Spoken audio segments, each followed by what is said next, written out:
So my name is Alex. I'm leading the ETH AI Center. So first of all, the question you might ask is, why does ETH found an AI center now? And it's actually true. ETH has been active in AI already for decades. So AI at ETH Zurich is nothing new. But in addition to the very strong position that was already built up in several of the disciplines, where ETH is, for instance, one of the top 4 computer science schools worldwide, there were several silos. And artificial intelligence is one of the areas where there's an extreme speed from basic research to applied research all the way into startups and industry and so on. So this is the speed that we want to leverage. So we want to build on the strength of having actually the top researchers, not just on AI foundations, but also top researchers that are applying AI for scientific discovery and new applications and so on. And on the other hand, we are in Zurich, which is one of the areas in Europe which has the highest density of AI and machine learning researchers worldwide. We have one of the largest R&D centers from Google outside of the US is in Zurich, and many, many other companies as well. So it's really a hotbed, even though Zurich is a smaller city for AI. So you want to be here, and ETH is already a strong talent magnet, and therefore we want to increase this reinforcing cycle. So we believe that AI is actually there as a tool to amplify the best in a human potential. And we want to do that by 2 different things. Let's see if that works. No, there we go. Sorry. We want to push that through 2 different pillars. One is interdisciplinary AI research. As I mentioned, combining the basic with applied research, but also inside AI foundations, there's a lot of interdisciplinary angles. For instance, to learn from neuroscience, to develop new methods that can learn more efficiently.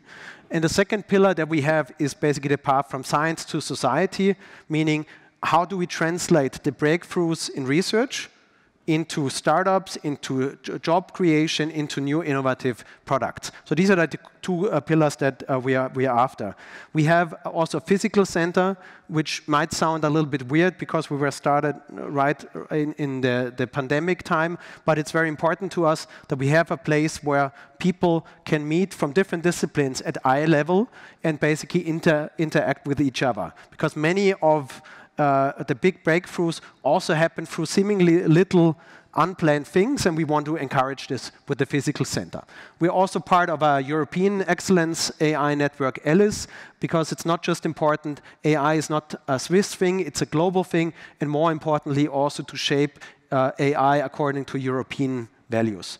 So how much feedback and how much strength do we already have to build on from AI at ETH? We were extremely overwhelmed that we have a faculty of over 114 professors. It's one of the largest AI centers in the world. We have a community of around 200 postdocs and 1,400 PhD students.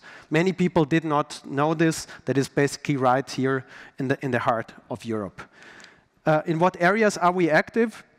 So it's a number of different areas that are relevant to society, but where ETH is also very strong. Sustainability is a very big area, obviously, but also health is a major area. And for us, it's very important that we see AI not just as something that we apply, but more importantly, again, this feedback loop. How can we learn from the application domains? What are the tough problems where we need new methods, new models to be developed to tackle those challenges effectively? One of the things that we have already successfully implemented since day one is the AI Center Fellowships. So we recruit each year the best talents from all over the world, and they have a special setup that they are teamed up with one advisor from one field and another advisor from a completely different field. And this allows us to build bridges. And the fellowship program is highly competitive. So now we have completed the 3rd round of applications. This year we received 850 applications for 15 spots. So it's a very, very competitive program. And we see already from the first generation of fellows that we have that they're building up their profile and building bridges from causality and health to interactive machine learning, which is very important to all of the areas of knowledge work where an AI model simply cannot achieve 100% accuracy. So you always have a human in the loop, and you need to learn from the human interactions, as a few of the examples. And last but not least, of course, our community is also very active in the creation of startups, which you can also meet a few of them here. We have created a program across universities called Talent Kick, which helps team forming while people are still studying. So this is currently creating around 16 new startups per year.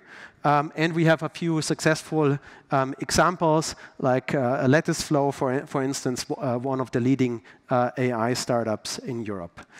Last but not least, I would like to invite you, if you have not seen it, we have a little lounge in level 3, room number 7, where you can meet a couple of those startups, where we brought together AI, sustainability, and robotics startups from our ecosystem.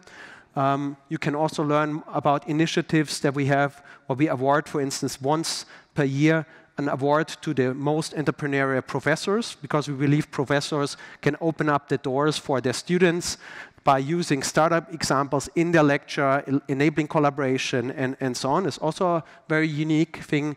The Talent Kick program I mentioned already, which is extremely successful. And we have also a strong focus on venture capital education, which is done in a very immersive way. So basically, tech students are becoming VC for a week. And we partner with a lot of VCs in Europe and internationally to make this program a success. So thank you very much for your time. And I hope to stay in touch. And we would love to see your support for many of the programs that I've shown you. Thank you very much.